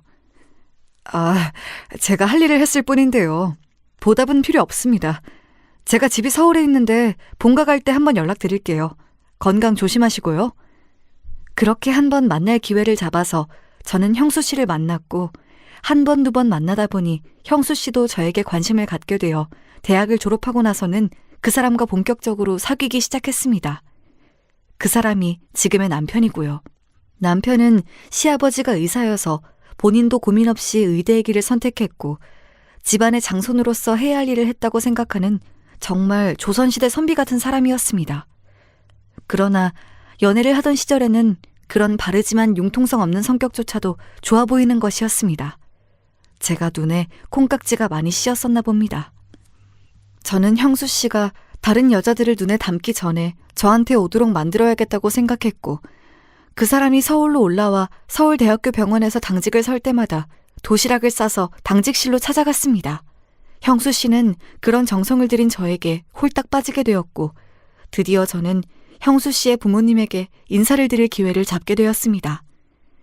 형수 씨의 아버님은 저를 마음에 들어 하셨지만 어머니는 저를 그다지 마음에 차지 않는 눈으로 아래 위로 쳐다보시더니 이렇게 말씀하시는 게 아니겠습니까? 우리 형수가 좀 고생할 것 같은데. 아가씨, 새우 알러지 있다면서요? 그럼 형수가 새우도 못 먹고 살 거 아니에요. 우리 아들 해산물 좋아하는데 결혼해서 새우 안 먹고 살 자신이 있니? 형수 너 말이야. 부부가 되려면 입맛 문제도 고려해야지. 그거 무시하면 안 된다. 얼마나 큰 영향을 주는데. 나만 해도 네 아버지가 우엉이랑 연근 싫어하셔서 그런 반찬 집에서 잘 안 해 먹지 않니? 뭐 새우만 안 먹으면 되잖아요. 그리고 집에서만 안 먹으면 됐지 뭐. 나가서 밥 먹을 땐 괜찮잖아. 어차피 집에서 얼마나 그렇게 새우 요리 해먹는다고 그래요. 엄마, 그건 별로 핑계가 될 수 없을 것 같은데요? 아이고, 벌써 네 여자친구라고 편들고 그러니? 벌써부터 아내 될 사람이라고 꽉 잡혀서 살려고 그러냐? 아내 바보라는 것 내가 말만 들어봤지 우리 아들이 그런 사람인 줄은 몰랐네. 정신 차려 아들. 어머니, 새우를 제가 먹는 것만 안 되지 요리해 줄 순 있어요. 그러니 그런 걱정은 안 하셔도 될 것 같아요. 내가 듣기 싫은 소리를 한 건가? 미안해요, 아가씨. 그런데 아직 어머니라고 부르는 건 너무 이른 거 아닌가? 그런 말을 들었을 때 시어머니가 저한테 별로 호의적이지 않다는 걸 처음 느꼈습니다. 하지만 제 눈에는 형수 씨밖에 안 보였기 때문에 저는 형수 씨와 결혼을 밀어붙였습니다. 제 부모님은 다행히 형수 씨를 굉장히 마음에 들어 하셨습니다. 예비 사위의 직업이 의사인 것도 있었지만 바른 생활을 할 것 같은 성격과 믿음직스러운 면이 제 부모님의 마음을 사로잡은 것 같습니다. 저는 끝내 형수 씨와 결혼을 하게 되었고 시댁과 같은 아파트 단지에서 신혼살림을 시작했습니다. 사실 제가 아직 취준생의 입장에서 결혼부터 한 것이기 때문에 시어머니가 저를 더 싫어하셨을 거라고 생각합니다. 아들이 의사면 의사 며느리를 보거나 하다못해 간호사라도 데리고 올 줄 알았다고 시어머니가 나중에 솔직하게 말씀을 하시더라고요. 그 말을 듣고 정말 어처구니가 없었습니다. 저는 결혼을 하고 나서 운 좋게 취직이 되어 작은 회계사 사무실에서 첫 직장 생활을 하게 되었습니다. 남편은 레지던트 생활을 계속해야 해서 서울대학교 병원에서 집보다 더 많이 잠을 잤습니다. 저는 신혼생활의 거의 반절을 집에서 혼자 독서 공방을 했었던 기억이 나네요. 그래도 저는 제가 사랑한 남자와 결혼까지 했었기 때문에 혼자 지내는 것에 큰 불만은 없었습니다. 보고 싶으면 밤중에라도 병원 근처로 가서 남편과 데이트를 즐기고 집으로 돌아오기도 했으니까요. 게다가 세금 신고 기간에는 저도 집에서 잠만 자고 나올 정도로 바빴습니다. 그렇게 별탈 없이 지내다가 어느 날 저는 시어머니가 호출을 하셔서 시댁에 갔습니다. 저는 직장에서 월차를 내서 쉬는 날이었고 그때도 남편은 병원에서 당직을 서고 있었습니다. 어머니, 무슨 일이세요? 저한테 하실 말씀이라도 있으세요? 일부러 집으로 오라고 하시고 중요한 말씀이실까요? 아, 다른 게 아니고 너 데리고 한의원 가서 진맥 한번 받아보려고. 사실 결혼하기 전에 했었어야 하는데 우리 아들은 신체 건강한 거 내가 알지만 너는 새우 알러지 말고는 아는 게 없잖니? 그러니까 뭐 병이라도 있는 건가 알아둬야 할 것 같아서. 그리고 애기도 가져야 하니까 보약도 좀 챙겨 먹이려고 그래. 그러니까 아무 말 말고 따라 나서. 어머니, 저 그 알러지 말고는 다른 거 없어요. 새우 말고 견과류 종류도 좀 그렇고요. 그 두세 가지 말고는 저 정말 아무런 병도 없어요. 그리고 결혼한 지 1년 좀 됐는데 무슨 벌써 아기 이야기를 하세요. 아직 제 나이도 어리고 저는 그렇게 빨리 아기 갖고 싶은 생각 없어요. 저 그냥 집에 가면 안 될까요? 얘 좀 봐. 누가 시어머니 말을 그렇게 무시하니? 세상 어느 며느리가 너처럼 퇴바라진 애가 있는지 난 드라마에서나 봤다. 너 같은 앤 처음이야. 시어머니가 아니어도 어른이 말하면 그냥 네 하고 즉각 따라 나설 것이지 무슨 잔말이 그렇게 많아? 어머니는 너무 강경하게 한의원에 같이 가기를 종용하셨고 저는 어쩔 수 없이 그날의 월차를 한의원 가서 진맥하는 데에 다 써버려야 했습니다. 오랜만에 쉬는 날이고 저는 집에서 조용히 하고 싶은 걸 했으면 좋겠다는 생각이었는데 그날 하루를 다 망쳐버리고 말았습니다. 저는 어머니와 헤어지고 나서 집에 와서 혼자 화가 난 채로 술을 마셨습니다. 그러니 더 빨리 취하는 것이었습니다. 도대체 어머니는 무슨 생각하시는 거야? 지금이 조선시대도 아니고 내 생활인데 그것도 마음대로 못하나? 애기도 갖고 싶지도 않은데 무조건 임신을 전제로 노골적인 건강검진이라니. 참, 요즘 세상에 이게 무슨 시집살인 거야. 저는 술에 취한 채로 이렇게 투덜거렸습니다. 그러다 남편에게 이 사실을 말하고 시어머니 좀 말려달라고 부탁하려고 당직 서고 있는 남편에게 카톡을 했습니다. 형수 씨, 나야. 오늘 어머니가 같이 한의원 가자고 하셔서 정말 가기 싫었는데 갔다 왔어. 나 알러지 때문에 아무 약이나 먹으면 안 되는데 약도 잔뜩 지어주셨어. 자기가 어머니한테 다음부터 그러지 마시라고 말 좀 잘해주면 안 될까? 이렇게 카톡을 보내고 한참을 기다려도 남편은 답이 오지 않았습니다. 저는 답장 기다리다 지쳐서 12시가 지나기도 전에 씻지도 않고 잠들어 버렸습니다. 집안은 엉망진창으로 어지른 채로 말이죠. 다음 날 당직을 다 서고 남편은 새벽에 집에 온 것 같았습니다. 그래도 제가 어젯밤에 어지른 거실과 해놓지 않았던 설거지며 과자 조각들은 깨끗하게 치워져 있었습니다. 저는 남편이 웬일인지 의아해하면서도 고마웠습니다. 평소에는 너무 피곤해서 집에 오면 겨우 씻고 잠만 자기 바쁜 사람이거든요. 저는 남편이 좋아하는 밥과 된장찌개를 끓이기 시작했습니다. 음식 냄새를 맡고 일어났던지 남편이 제 등 뒤로 다가오며 말했습니다. 당신 일어났네? 어젠 무슨 일 있었어? 집안이 당신답지 않게 많이 어질러져 있던데. 내가 들어오자마자 피곤했는데도 다 치워놨어. 나한테 고맙지? 어제 내가 보낸 카톡엔 왜 답장 안 해? 어제 그거 기다리다 잠들었는데 아직까지도 안 왔더라? 당신 설마 익십한 거야? 제가 남편을 흘겨보면서 말했더니 남편은 의문스러운 표정을 지었습니다. 카톡이라니 무슨 카톡? 나 받은 거 없는데? 정말 안 왔어. 이것 봐. 남편은 자기 휴대폰 카톡을 열어 보여주었습니다. 정말 저는 눈을 의심할 수밖에 없었습니다. 제가 어제 보낸 카톡이 전혀 흔적도 없이 사라져버린 거였습니다. 나 정말 보냈단 말이야. 내 쪽의 카톡에선 남아있단 말이야. 누가 당신 휴대폰을 만졌을 리는 없고 이게 무슨 일이지? 남편은 제가 다른 사람이 휴대폰을 만졌던 거 아니냐는 뉘앙스의 말을 하자 흠칫하더니 곧 말을 더듬으면서 얼버무리려고 하는 것이었습니다. 아니 누가 남의 폰을 만져? 그럴 리가 없잖아. 카톡에 장애가 와서 내 쪽으로는 안 왔나 보지 뭐. 그건 그렇고 어제 카톡으로 하려던 말이 뭔데? 오늘 나 쉬니까 저녁 때 어디 가서 맛있는 거나 먹을까? 은근슬쩍 넘어가려는 남편을 두고 저는 출근을 해야만 했습니다. 그때는 조금 의심을 하긴 했지만 설마 남편이 저에게 거짓말을 하리라고는 꿈에도 생각지 못했기에 저는 그런가 보다 하고 넘어갔었습니다. 그때 더 자세히 캐물었어야 하는 거였는데 그러지를 못했던 게 지금에서야 너무 후회가 됩니다. 조금만 더 일찍 알았더라면 저도 이런 고생까진 하지 않았을 텐데 말이에요. 시어머니는 손자가 그렇게도 보고 싶으셨는지 저한테 1년간 쉬지 않고 한약을 지어주셨습니다. 저는 처음 3개월은 그래도 참고 한약을 먹으려고 노력했습니다. 하지만 너무 쓰고 먹기 힘든 역한 맛은 결국 한약 먹기를 거부하게 만들었습니다. 저는 나중에는 어머니께 한약을 받아서는 몰래 싱크대에 버리고 있었습니다.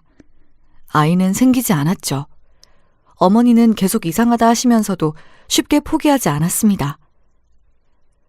이상하구나. 이 정도면 애가 생길 법도 한데 이 집 한약이 참 잘 듣는다고 했었는데 왜 너한텐 효과가 없니? 글쎄요. 저도 아기 가지면 좋겠지만 안 생기는걸요. 어머니, 그리고 저 병원 오는 거 좀 거북해요. 한약 냄새 맡는 것도 그렇고 침 맞는 것도 무섭고요. 아휴, 그렇게 참을성이 없어서 어쩌니? 약 먹는 것도 정성이야. 네가 그렇게 건성으로 약 먹기 싫어하니까 신령님이 아기 점지를 안 해주시는 거 아니야? 세상에 마시는 약이 어딨어? 네가 거부해서 몸이 약을 안 받아들이나 보다. 좀 쉬었다가 먹든지 해야지. 아휴, 요즘 젊은 것들은 참을성도 없고 자기밖에 모른다니까. 결국 저는 어머니의 성화를 뿌리치고 그 한약을 끊어버리는 데 성공했습니다.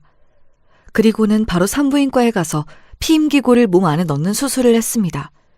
시어머니에게는 비밀로 하고 남편에게만 허락을 받았습니다. 남편 역시 그때는 제가 원하면 아기 가져도 늦지 않는다며 제 의견에 찬성을 해주었습니다. 아기는 제가 마음에서 이 결혼에 대해서 확신이 들 때 낳아도 늦지 않겠다고 생각했기 때문이었습니다. 지금 생각해보면 우리 부부 사이에 아기가 없었던 게 오히려 더 나았다는 생각이 들어 저는 그때의 선택도 잘했다고 생각합니다.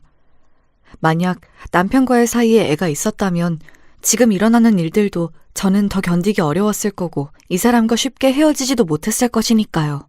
그렇게 5년의 시간이 흘렀습니다. 저는 회계사 사무실 일도 익숙해지고 더 공부를 해서 저도 회계사가 되려고 자격증 공부를 시작했습니다. 남편도 레지던트를 마치고 전문의가 되었고요. 둘만 살다 보니 돈 쓸 일도 없어서 저희는 집을 사고도 저금이 많이 남아 있었습니다. 그래서 1년에 열흘 이상은 꼭 해외여행을 가며 둘이서 살아도 별 불만 없이 알콩달콩 살고 있었습니다. 시어머니의 간섭만 없으면 말이죠. 어머니는 그 후로도 저희 부부에게 손주 재촉을 하면서 그 외에도 한약방을 몇 군데 더 다니고 무슨 용하다는 무당에게도 데리고 가려고 하셨습니다. 하지만 저는 약은 참을 수 있어도 무당집은 절대 같이 못 간다고 어머니께 고집을 부렸습니다.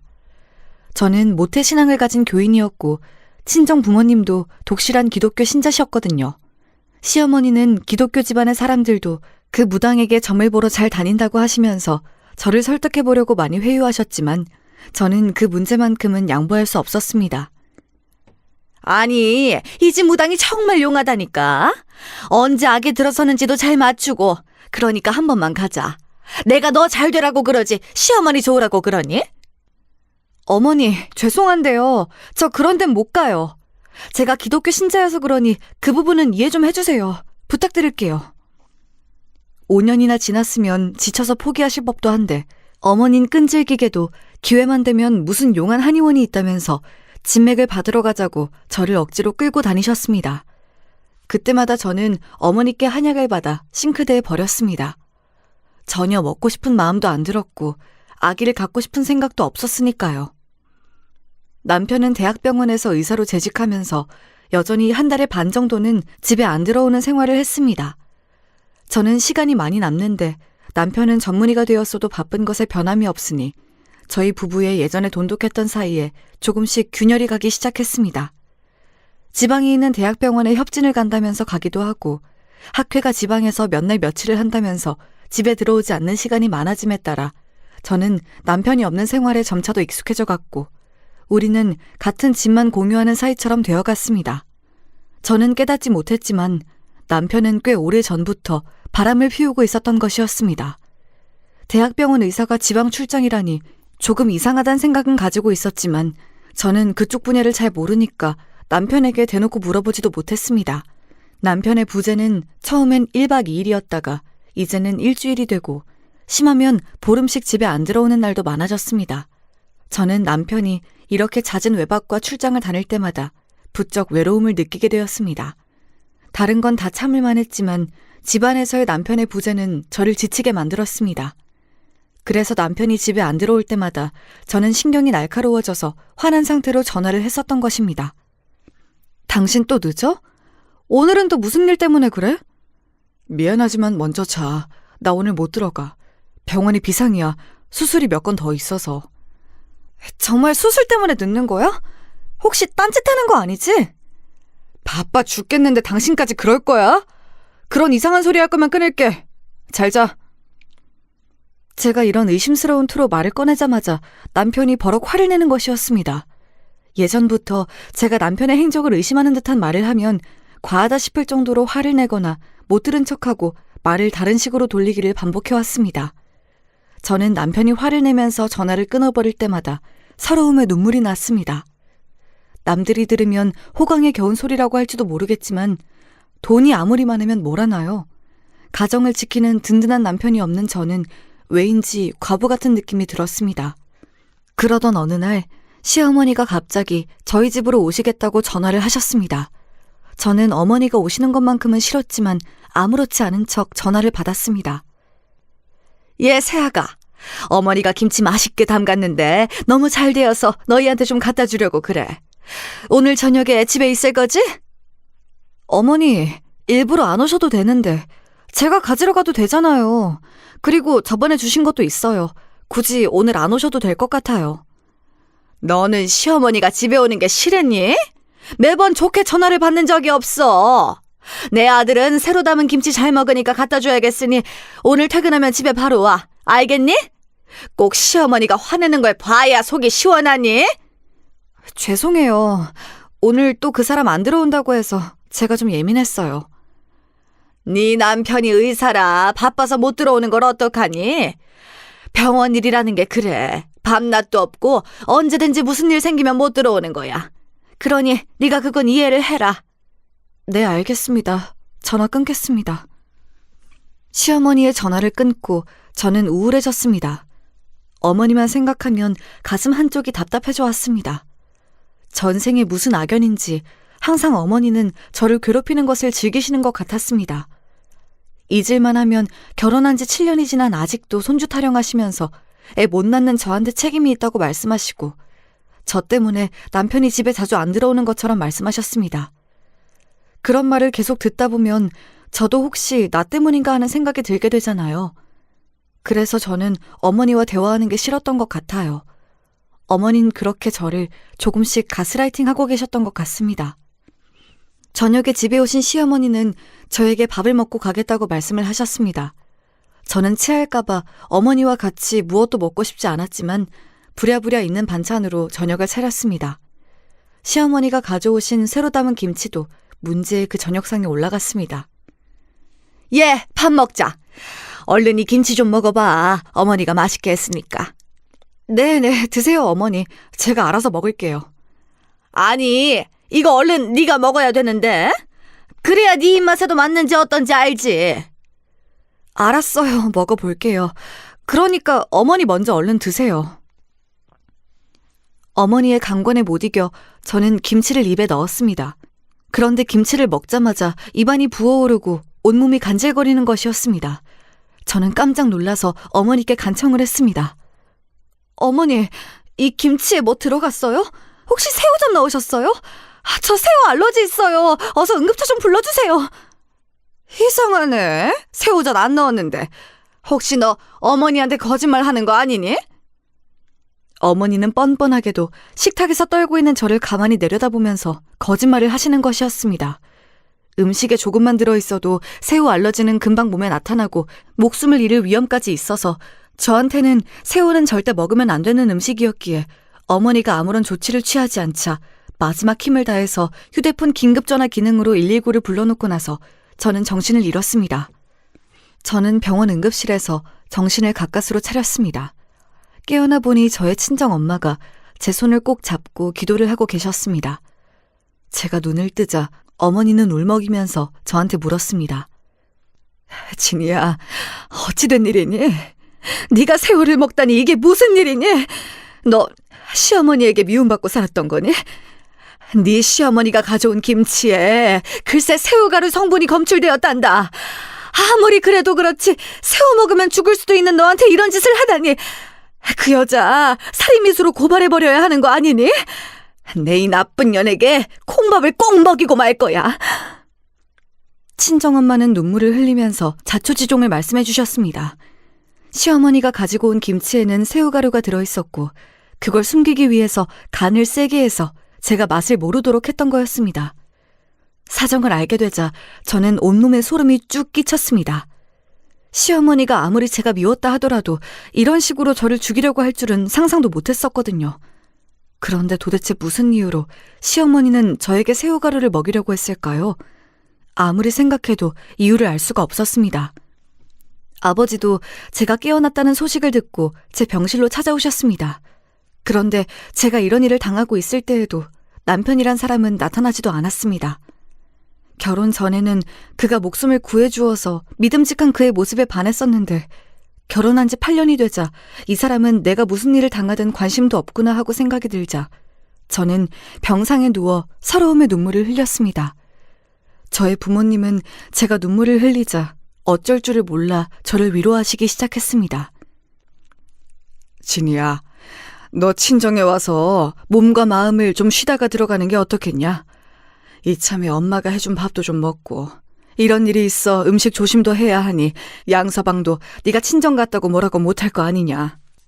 아버지, 그 사람은 제가 집에 있든 없든 상관없을 거예요.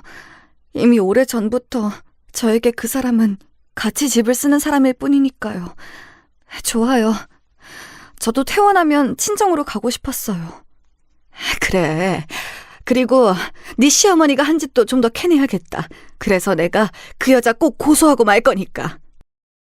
어머니는 엄청 화가 나셨는지 시어머니가 꼭 벌을 받게 할 거라고 몇 번씩 입술을 악물며 말씀하셨습니다. 그리고 그 계획은 갈수록 구체성을 띄어갔습니다. 어머니의 사촌 동생 중에 경찰로 재직하다가 퇴직한 분이 계시다고 하면서 그분에게 부탁하여 제 사건을 수사해달라고 부탁하셨다고 하더라고요. 어머니의 사촌 동생은 경찰 후배에게 부탁하셨고 그분은 시어머니와 남편에게 미행을 붙이셨다고 했습니다. 그런데 제가 친정에 가 있는 동안 시어머니는 병원 근처의 한 아파트에 자주 드나드는 것을 목격했다고 하더라고요. 그 아파트를 조사해보니 남편의 명의로 되어 있었다고 했습니다. 저는 그 말을 듣고 너무나 놀랐습니다. 그 집은 제가 아는 집이었기 때문입니다. 남편이 레지던트였던 시절에 그 집에 몇 번 가본 적이 있었는데 거기는 남편과 같은 과 여자 레지던트가 임시로 빌려서 살고 있던 곳이었습니다. 그 레지던트는 의대 시절부터 남편과 친했다고 하면서 저에게도 스스럼 없이 친구가 되자고 한 여자였습니다. 그때 당시에는 그 여자가 남편과 바람을 피울 거라고는 생각도 못했기 때문에 저는 그 여자와 기꺼이 친구가 되기로 했습니다.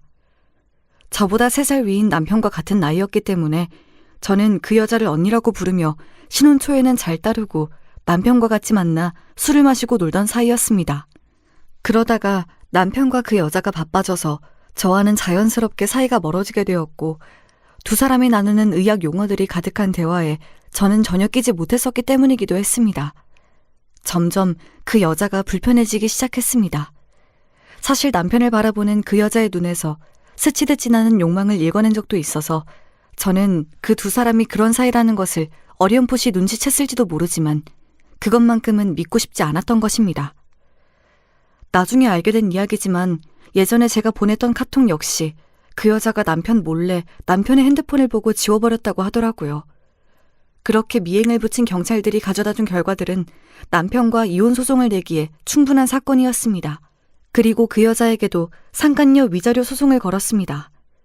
확실히 그 여자와 남편의 불륜 관계가 오래되었고 그 사실을 알게 된 것이 최근이라면 남편의 상간녀에게도 위자료를 받을 수 있다고 이혼 전문 변호사가 말했기 때문이었습니다. 그 사실을 다 알고 난 뒤 저는 남편과 시댁에 완전히 정남이가 떨어졌습니다. 저는 몸이 회복되고 나서 아무도 없는 집에 들어가 화풀이로 닥치는 대로 그릇이며 병들을 깨부쉈고 남편이 나중에 집에 오면 놀라기를 바라며 남편과 저의 행복한 순간이 들어있었던 결혼 사진이 든 액자를 산산이 깨뜨려버렸습니다. 그렇게 집안을 아수라장으로 만든 뒤 저는 짐을 싸서 친정으로 아예 들어와 버렸습니다. 저의 부모님도 남편의 불륜 사실을 알게 되자 펄펄 뛰면서 화를 내셨습니다. 그래, 잘했다. 그딴 양아치 같은 녀석과 그 집안에는 다시 들어가지 말아라. 너의 시어머니도 그렇고 네 남편도 고소해서 손해배상 청구 받아내야겠구나. 손해배상만 해? 어림도 없지. 내 딸 목숨을 위태롭게 한 여잔데 꼭 형사 고발해서 콩밥 먹게 만들어야지. 그런 짓은 살인미수야. 절대 용서할 수 없어. 그날 저녁 집에 들어온 남편은 온 집안이 엉망진창이 되어 있는 것을 보고 저에게 화가 나서 전화를 걸었습니다. 저는 남편의 전화를 일부러 몇 번 받지 않다가 남편이 카톡을 보낸 것을 보고 전화했습니다. 당신 왜 전화 안 받아? 그리고 집안에 도둑 들었어? 무슨 일이 있었길래 이렇게 엉망진창이 되어 있는 거야? 당신 이 문자 받으면 얼른 집으로 와. 당신이 나한테 무슨 할 말이 있다고 생각해서 전화한 거야? 그 집엔 다시는 안 들어갈 거니까 그렇게 알고 당신은 고소장이나 받을 준비해. 당신도 그 여자도 불륜으로 고발해버릴 거니까. 도대체 누구한테 무슨 말을 들었는데 고소장을 보낸다는 거야? 불륜이라니 무슨 말도 안 되는 소리야? 내가 무슨 잘못을 했는데? 당신이 이렇게 나올 줄 알고 내가 저장해놨지. 이걸 보면 아무 말도 못하게 될 거야. 눈이 있으면 똑똑히 보라고. 뻔뻔하게도 남편은 모르쇠로 밀고 나가기로 한 것 같았습니다. 그런 남편에게 저는 경찰들이 넘겨준 그 여자와 같이 아파트로 웃으며 들어가는 남편의 얼굴이 찍힌 사진을 카톡으로 보냈습니다. 안 봐도 전화기 너머 남편의 얼굴은 백지장처럼 하얗게 질려있을 것이 뻔한 일이었겠지요. 남편은 정말로 당황했는지 갑자기 말을 더듬기 시작했습니다. 도대체 이건 어떻게 알고... 그런데 당신이 생각하는 그런 관계 절대 아니야. 정말이야, 믿어줘. 그 여자한테도 상간녀 소송으로 고소장 보냈으니까 둘이서 잘 입을 맞춰서 말해야 될걸? 너희들 둘 다 내가 콩밥 먹여주고 말 거야. 그러니까 기대하고 있어. 저는 말도 안 되는 변명을 늘어놓으려는 남편에게 그럴 틈도 주지 않고 버럭 소리를 지르고 나서 뚝 전화를 끊어버렸습니다. 그렇게 내 솔직한 감정을 발산하고 나니 어쩐지 속이 후련해지는 것이었습니다. 내친 김에 저는 시어머니에게도 전화해서 할 말을 다 해야겠다고 생각했습니다. 시어머니는 웬일로 제 전화를 기다렸다는 듯 금방 받으셨습니다. 여보세요? 너 몸은 괜찮니? 어머니가 네가 새우 알러지 있는 걸 깜빡하고 새우가루를 좀 섞었는데 그것 때문에 네가 그렇게 될 줄 몰랐어. 정말이야. 시어머니는 제 전화를 받자마자 몰랐다면서 슬쩍 비겁하게 넘어가시려고 하시는 것이 아니겠습니까? 더 이상 저를 걱정하는 척하는 시어머니의 가식적인 변명을 듣고 싶지가 않았습니다. 어머니가 김치에 새우가루를 넣어 저를 해코지하려 했던 이유가 남편이 상간녀와의 사이에 아들을 낳았다는 사실을 알고 저를 죽이고 그 두 사람을 결혼시키려고 했다는 사실을 알게 되었고 저는 시어머니가 너무나 무서워졌습니다. 제가 모르는 사이에 남편과 이런 사실들을 모의했었다는 생각이 들자 저도 가만히 있으면 안 되겠더라고요. 저는 크게 한숨을 들이쉰 후 어머니에게 하고 싶었던 말들을 폭포수처럼 쏟아냈습니다.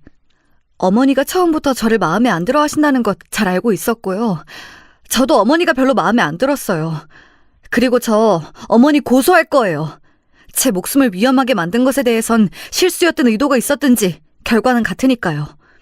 그리고 저 남편이랑 이혼할 거예요. 남편도 제가 언니라고 따르던 그 여자랑 바람 피우고 있었던 거 다 드러났고요. 그거 법정 증거로 제출할 거예요. 알고 있었죠? 그 사람 두 집 살림하고 있었던 거. 그리고 저요. 어머니가 그 집에 우리 집보다 더 뻔질나게 드나들었다는 것도 알아요. 이제 다시는 볼 일도 없고 합의 따위는 꿈도 꾸지 마세요. 아시겠어요? 시어머니는 개뿔, 이 지긋지긋한 할망구야! 뭐라고? 할망구라니 이게 미쳤나? 어디서 본데 없이 어머니한테 대들어? 누가 말 그렇게 싸가지 없이 하라고 가르쳤니? 됐고요. 이제 다신 전화하지 마세요. 저 남편하고 어머니 연락처 다 삭제할 거니까 그렇게 하세요. 자꾸 전화해서 귀찮게 굴면 어머니도 정말 콩밥 먹게 되실 거예요. 저는 할 말을 다 하고 나서 불이 나게 전화를 끊어버렸습니다. 시어머니는 제가 전화를 끊자마자 몇 번이고 제 다이얼을 눌러서 저에게 반격을 하고 싶으셨던 것 같지만 저는 그 전화를 모두 일일이 차단해버리고 말았습니다. 이렇게 할 말을 다 쏟아내고 나니 10년 묵었던 체중이 훅 내려가는 것이었습니다. 이제까지 시댁 눈치 보느라 못했던 말들이 생각보다 많이 쌓여 있었던 것 같습니다. 저는 시원하게 한바탕 웃어버렸습니다. 하지만 그렇게 웃고 나자 곧 허무한 감정이 밀려왔습니다. 제 눈에는 어느새 뜨거운 눈물이 흘러내렸습니다. 그날 저는 눈이 퉁퉁 붓도록 울면서 방에서 한 번도 나오지 않았습니다. 그러다가 지쳐서 잠이 들었습니다. 다음날 제가 늦잠을 실컷 즐기고 있는데 또 전화벨이 울렸습니다. 그 누구인지 확인하니 남편의 상간녀의 전화였습니다. 제가 보낸 고소장이 그 집으로 들어간 모양이었습니다. 저는 그 나쁜 년의 전화를 받았습니다. 전화를 받자마자 분노에 찬 그 여자의 목소리가 들려왔습니다. 야! 너 도대체 무슨 수작이야? 미쳤어? 내가 니네 남편이랑 무슨 바람을 폈다고 이래? 증거도 없으면서 소장이라니 무슨 말도 안 되는 소리야? 난 절대 그런 적 없으니까 어서 취소해. 이거 해결 안 하면 나 너 명예훼손으로 고소할 거야? 왜? 네가 해놓고 안 믿어진다고? 그러지 말고 만나서 네 눈으로 똑똑히 보면 그땐 아무 말도 못하겠지. 병원 앞에 카페로 나와. 네가 그렇게 말하는 증거를 지금 당장 보여줄 테니까. 저는 그 여자를 만나러 가려 하니 제 퉁퉁 부은 눈과 얼굴이 신경이 쓰였습니다. 그래서 최대한 독하게 보이는 화장을 하고 여우같이 눈꼬리를 아이라인으로 올렸습니다. 그렇게 마음의 무장을 한 후 저는 그 카페로 갔습니다. 제가 카페에 들어서자마자 흰 가운을 입은 그 여자가 눈썹을 치뜨며 다짜고짜 제 멱살을 잡고 대들었습니다. 이런 상황을 뭐라고 부르면 좋을까요? 방귀 낀 놈이 성을 낸다더니 그 말이 정말 딱 맞았습니다. 야! 이게 정말 언니 하면서 잘 따르길래 놔뒀더니 이 어처구니 없는 짓거리를 해? 너 이년아, 당장 고소 취하하지 못해? 누가 누구한테 성을 내는 거야? 내가 니년의 머리채를 휘어잡고 싶은 걸 찾는 중이니까 말 그만해. 닥치고 이거나 봐.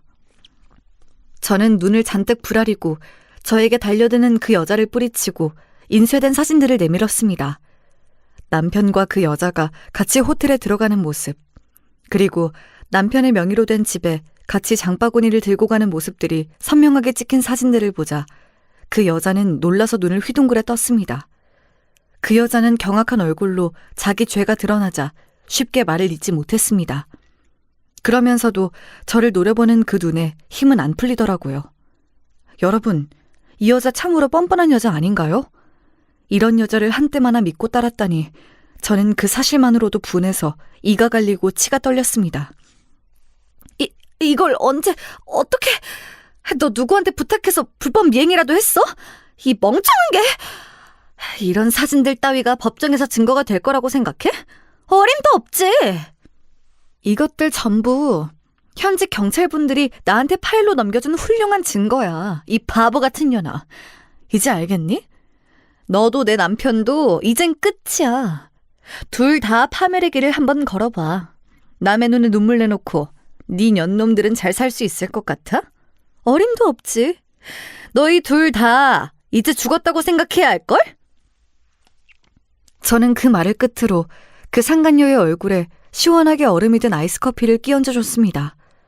그 여자는 커피가 어지간히 차가웠는지 소리를 빽빽 지르며 호들갑을 떨더군요.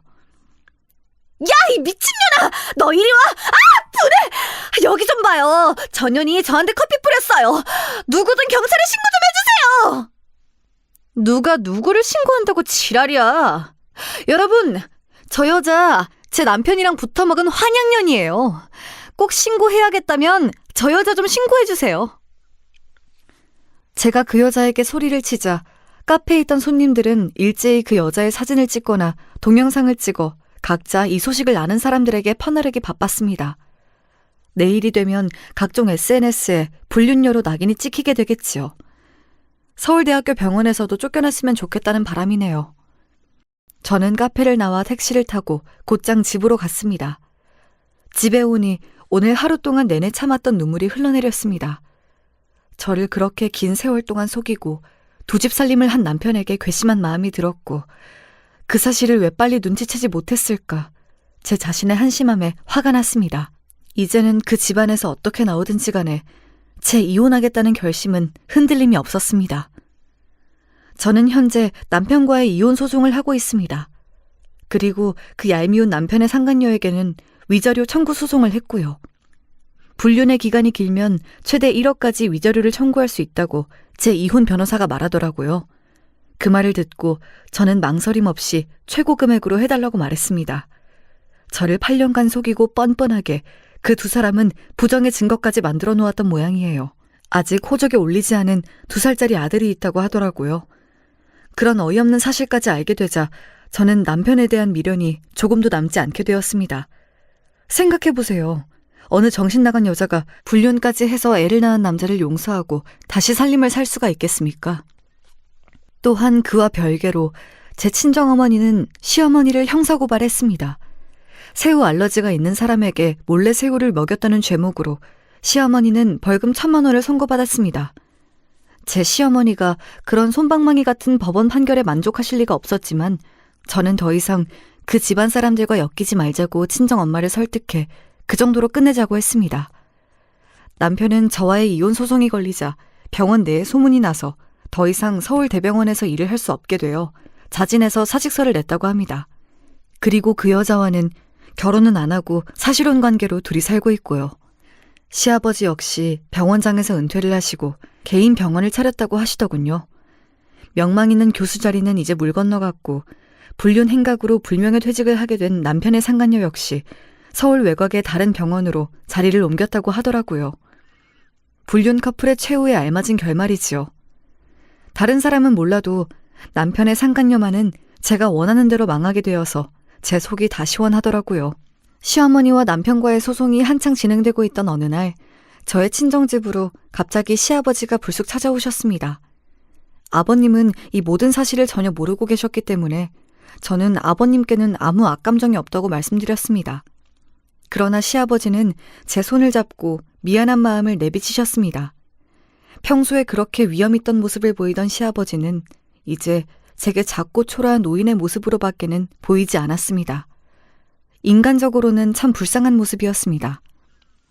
아가, 그동안 미안했다. 내가 네 시어머니 속셈도 네 남편의 못된 행실도 전혀 모르고 있었구나. 내가 제일 잘못했다. 내 집안일인데 내가 너무 무심했었던 것 같구나. 우리 집안과 네가 인연이 아니어서 아쉽지만 용서해달란 말은 안 하겠다. 제발 빨리 잊어버리고 새 출발했으면 한다. 이 못난 시아버지를 용서하거라. 아버님은 아무 잘못 없으시잖아요. 그만 가세요. 이젠 다시 안 만났으면 좋겠습니다. 아니다. 네 친정 엄마께도 용서를 빌어야지. 어머니는 어디 계시니? 내가 사과드리러 왔다고 말씀 좀 드려주렴. 시아버지는 저희 엄마가 안방을 나와 거실에 들어서자 갑자기 무릎을 꿇으시는 것이 아니겠습니까? 저는 깜짝 놀라 아버님의 팔을 잡았지만 아버님은 저를 뿌리치고 제 어머니에게 고개를 숙여 사과하셨습니다. 저희 집안 사람들이 대개 따님에게 폐를 많이 끼쳤습니다. 차마 용서는 안 되시겠지만 저를 봐서라도 빨리 잊으시고 새아기는 빨리 새 사람을 만나길 바랍니다. 정말 죄송합니다. 모든 게 명백히 사돈의 잘못은 아니지만 사부인이나 아드님에게 관심이라도 좀 가져주셨으면 이런 일도 없었을 텐데요. 안타깝습니다. 사과는 받겠습니다. 다신 오지 마세요. 아버님은 고개를 숙인 채 한참을 말을 잇지 못하셨습니다. 그러다가 눈물을 닦고 일어나서 조용히 우리 집을 나가셨습니다. 저 양반에겐 안 된 일이지만 네 시어머니는 절대 용서할 수가 없어. 나는 네 시어머니한테 꼭 벌금 받아낼 거야. 그러니 너도 마음 약하게 먹지 마. 알겠니? 그래요. 저도 시어머니한텐 용서하고 싶은 마음이 안 들어요.